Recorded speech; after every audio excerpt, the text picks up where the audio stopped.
Welcome po dito sa aking channel. At magandang umaga po. Isang mapagpalang umaga, punong-puno ng blessings dahil umuulan po ngayon. Ganoon naman po talaga ang ulan ngayon. Walang kaabog-abog ay bigla na lang dumadating ang sigwa, ang subas ko. At kahit nga kainit-init minsan, ay bigla pa rin umuulan. Ewan ko baga naman at talagang nagbago na ang panahon. Hindi nga katulad nung panahon nung ako ay bata pa.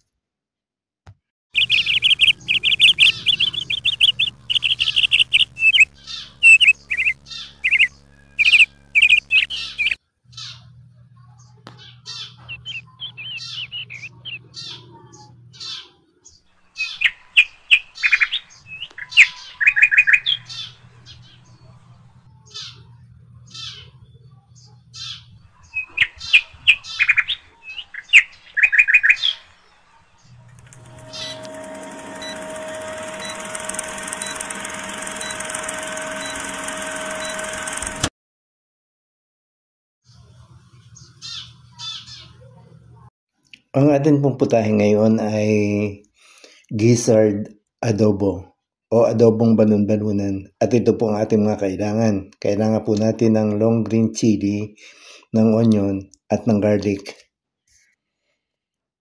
At syempre, kailangan po preparado na ang mga iyon bago tayo magsimulang magluto.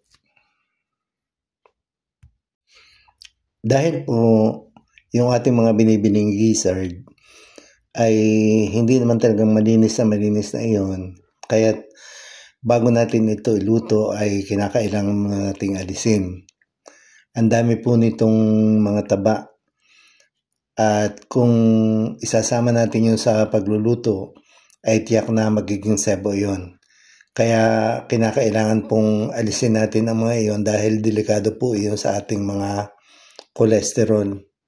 Napuna ko po at siyempre medyo ako inutuwa na ang balon-balunan na aking nabili ay wala nang kasamang butse. Dahil yung pong butse ay medyo madalas. Kahit na po nalinis na yun ng nag-prepare ng ating balon-balunan, ay napakadulas pa rin po noon. Kaya kinakailangan kayudan ko po iyon ng kutsilyo para lamang maalis yung kanyang dulas. Dahil yun pong butse, yun ang talagang nilalagyan ng tinuka ng manok. Huwag po kayong maiinip, huwag kayong maalis dahil medyo matagal po ang aking ginagawang are. At medyo madami-dami din po ang laman ng 1 kilong balon-balunan. Pasensya na po kayo at hindi po talaga kagandahan ang aking boses. Kaya nga dati ay hindi ko man lamang naiisip na ako ay magbo-voice over. Napakasama ho talaga ng aking boses. Sabi nga ng inay, nung nabubuhay pa, bilis-bilis si Raimundo. Ano gang bagal? Naiinip ako. Parang ako'y aantukin. Mabuti na lamang po at ang mga bata na naging kasama ko ay hindi reklamador. Biro ninyong ang mga bata ay nakatagal na nakikinig sa klase ng boses kong iyan sa loob ng 22 taon. Siguro hindi sila masyadong natutuwa pero napipilitan silang makinig dahil siyempre kailangan pakinggan. Pati nga po yung mga kasama ko dati sa opisina ay nakatyaga. Ang dami din naman ng mga iyon. Mga mahigit na 4 na po siguro. At everyday ay narinig nila yung boses na iyan. Pero kailangan nilang pakinggan dahil iyon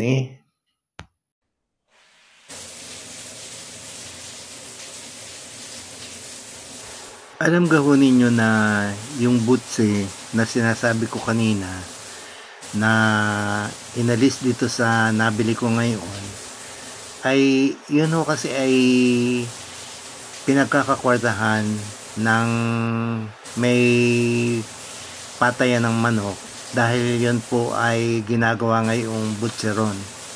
Yun pong pinalulutong nila at ipinagbibili ng bukod dito sa Balon-Balunan. Pasensya na po kayo at ako gay din na naka-standby sa lababo.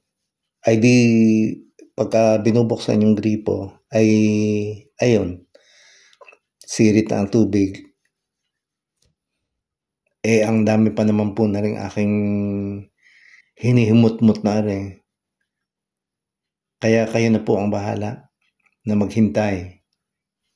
Siguro sabi nyo naman, ano gan daming hinihingi na rin taong ore. At pati sa kanyang pagluluto ay kailangan pa kami maghintay. Kailangan pang manood, kailangan pang mag-share, kailangan pang mag-like, kailangan pang mag-comment. At siyempre, higit sa lahat, ay kailangan pang mag-subscribe kung hindi nakaka-subscribe. Dahil pagka hindi nakasubscribe, ay di hindi mapapanood ang mga video ito. Kaya tulong na po ninyo kung nagustuhan po ninyo itong aking mga vlogs, ay sana naman po mag-subscribe kayo. At saka mayroon din po akong FB account na kung wala kayong ginagawa, ay baka gusto naman po ninyong panoodin, ay mayroon po akong mga reels doon na iba't iba din namang klase. Ang akin pong FB account ay yung Life Goes On. Huhugasan po muna natin ang ating mga balon-balunan para maganda pagka tayo ay nagsimulang magayat. Nakita ka po niyo yung bunto ng taba na inalis ko dito sa ating mga balon-balunan.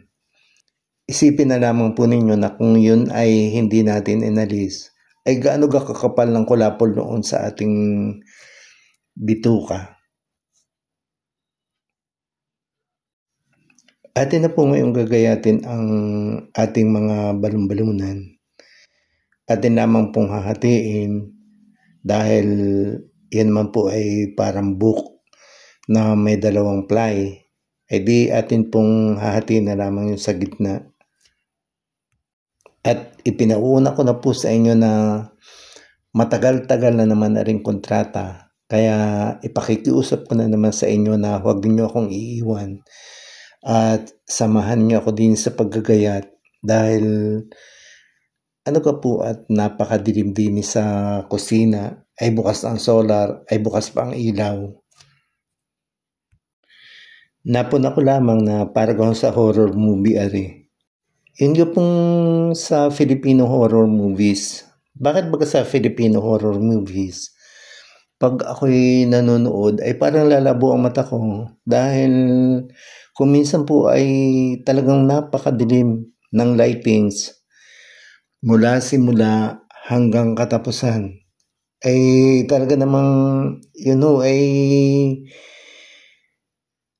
gayon na Noon pa po yun. Gano'n na po ngayon linis ang ating mga balon-balunan. Kita ganapan po ninyo at pagkatapos kong malimpya, ay talagang kintab ang mga balon-balunan. Nagpapainit na po ako ngayon ng tubig na may asin at may bay leaf.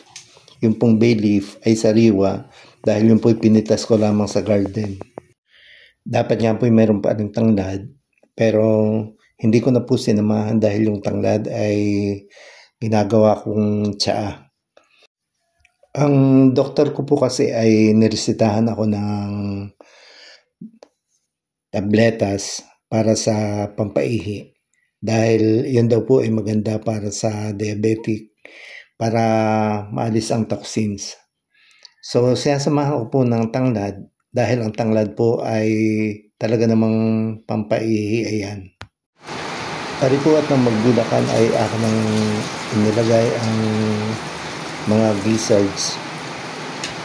Pari po ay ating ilalaga sa loob ng 20 minutes para medyo lumambot dahil ang gizzard po ay talagang napakaligat. Pagkatapos po ng 20 minutes ay atin ang hahanguin ang ating mga gizzards at ating i-drain. Pagkatapos ay atin pong isa-set aside para magawa natin yung iba pang proseso ng ating pagluluto. Atin naman pong iintayin ngayong uminit ating kaunting mantikang are. Kaunti lamang po ang mantika dahil hindi naman po napakaganda ng oil sa ating katawan. Pag mainit na, unahin po natin ang pagsasangkot sa ng ating sibuyas.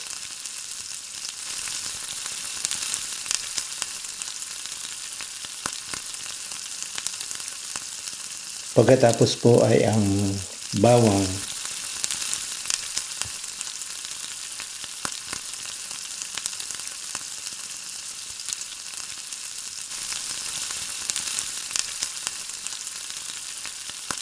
At pagkatapos ay atin pong hahaluin para hindi kaagad masunog ang ating bawang at sibuyas.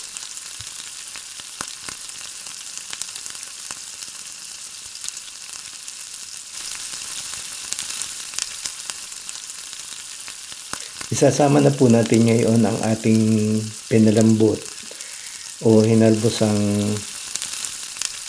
balon-balunan.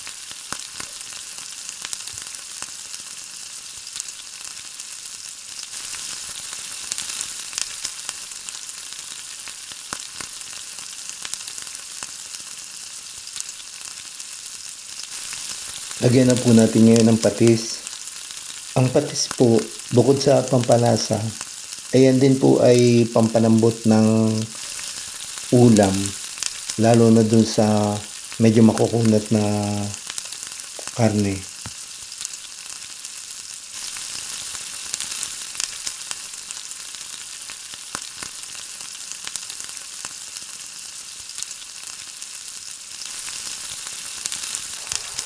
Lalagyan na rin po natin ng toyo para maging mas lalong kaakit-akit ang kulay ng ating adobo.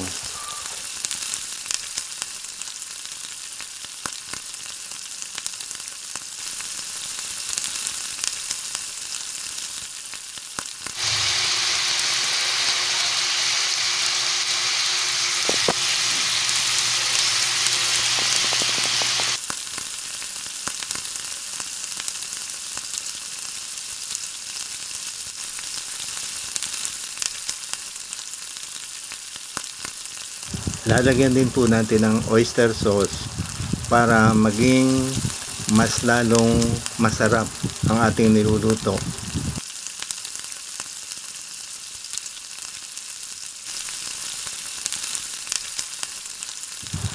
Lagyan na po natin ngayon ng tubig para hindi kumapit sa kawali ang ating ulam.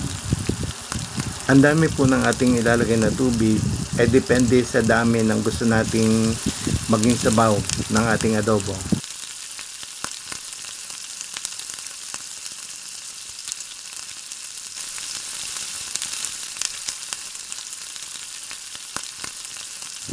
Lalagyan na din po natin ngayon ng suka. At siyempre, kailangan ipakinggan natin yung sinasabi ng mga matatanda na pagkalagay ng suka ay hindi natin kaagad hahanguin. Yun daw po ay dahil talagang magiging amoy na amoy suka ang ating niluluto, kaya bawal. Bilang pinali ay atin na din pong ilalagay ang ating mga sili at atin din pong lalagyan ng ketchup dahil ang ating gapong adobo ang tingin ko ay putlang putla.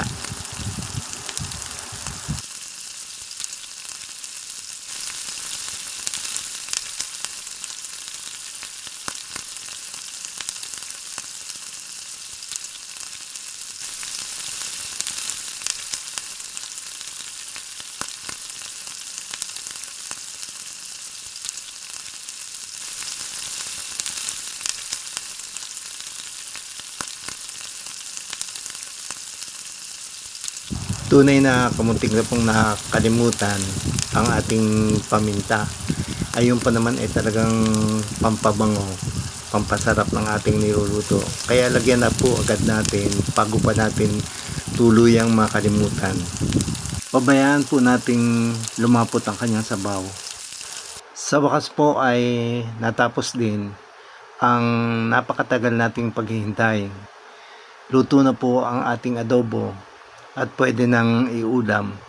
Medyo nga lamang pumuputla ang ating nalutong adobo, pero kung gusto nyo na talaga na maganda ang kulay, ay pwede po ninyong lagyan ng paprika o kaya ay ng anato at ng para magandang tingnan. Paulit-ulit ko pong ipinaabot sa inyo ang aking pasasalamat sa patuloy niyong pagtangkilik dito sa aking channel.